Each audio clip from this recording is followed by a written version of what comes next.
So yun, at simulan na natin yung kasunod ng video natin, guys. At alam kong nabitin kayo dun sa unang video natin, guys. Pero eto, at babawi tayo. At tatapusin na natin to natin sa pagkikisame, guys. At i-share natin sa inyo kung nakamagkano tayo sa mga nagastos natin dito sa lahat ng materyales sa pagkikisame, guys. So siguro at napanood nyo naman na yun sa unang video natin, guys. At nasimulan na yung sa kwarto natin, guys, na kisamihan at saka yung sa kitchen natin. Nahulit talagang gawin tong sa sala, guys, dahil PVC panel yung gusto namin na ipakabit dito, guys. At dahil nga humanap pa kami ng pagbibila nito kung saan makakakuha, nahuli na tong gawin yung sa sala namin, guys. At eto na nga yung simula ng pagkakabit ng mga tatay ng PVC, guys. So isang diretso yan na PVC na may design din na cob light yan, guys. So mabilis lang naman siyang gawin, kaya makikita nyo dito sa video natin na andito na sila sa may gawin ng hagdanan, guys. At dahil nga sa sinusuksok lang yan, guys, at binabare na at nililigyan ng screw sa duksungan, guys. So naisipan nga rin sana namin na dapat iyan na yung iligay namin sa buong bahay, guys, na PC panel, guys. Kaso nga lang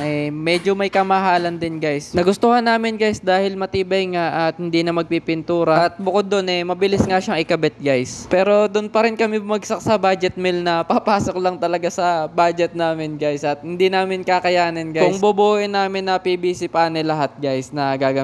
So yan na nga pala yung sa sala natin, guys, na buong PVC yan hanggang doon sa hagdanan. Sa itsura, guys, talagang maganda siya. Kaso nga lang mabigat din yung presyo niyan, guys. Kaya ginawa namin na pan-design na lang yan dyan, guys, sa sala. Dahil syempre receiving area naman talaga sala, guys. At para magmukhang presentable naman yung itsura ng sala natin, guys. Kahit hindi naman na doon sa kitchen o sa kwarto lagyan ng PVC panel, guys. Normal na hardiplex na lang, guys, at may cob light. So yun, at okay naman na sa amin yung ganyan na design, guys. At eto naman na yung sa kitchen, guys, na may cob light lang siya, guys, at hardiplex yung gamit namin dyan. Na kadalasan din naman na ginagamit yan at matibay din naman yan, guys. So nung nakita nga namin na ganyan yung design at nagkaroon ng ilaw so nagandahan din talaga kami dyan, guys. Na kung dati napapanood lang din namin sa iba na nagbablog at na gusto namin magawa rin sa sarili namin bahay. So yan naman at awa ng Panginoon, guys. Kasi simulan at kung ano man yung gusto namin sa bahay nagagawa, guys. Kaya laking pasasalamat namin sa Panginoon, guys, na siya yung dahilan, guys, kung bakit sa dating pangarap lang namin, guys, unti-unting natutupad. At sa napakagandang plano ng Panginoon para sa amin, guys. Kaya hindi rin kami nagsasawang magpasalamat, guys, at manalangin sa Panginoon, guys. Siyempre, andyan na rin yung kasamang sipag, guys, at pagtitiis dito sa ibang bansa. At na rin sa mga nanay namin na isa na rin sa tumutulong sa amin sa mag-asawa, guys. Kaya nga dito sa pagbibideo pa lang, guys, ang nanay na namin yung nagbibideo niyan, guys. Kaya kung hindi dahil sa nanay namin, guys, wala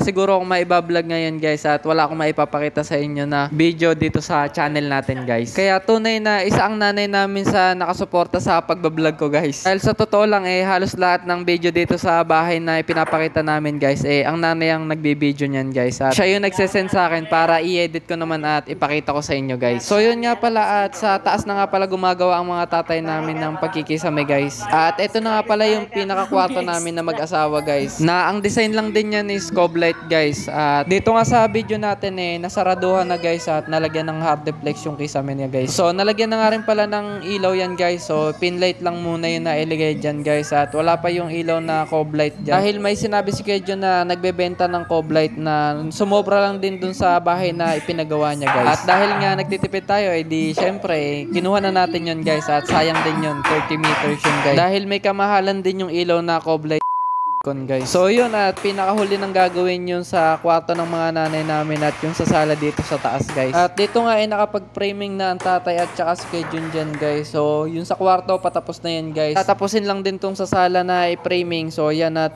natapos naman na i-framing. So makikita natin na ang bilis, diba?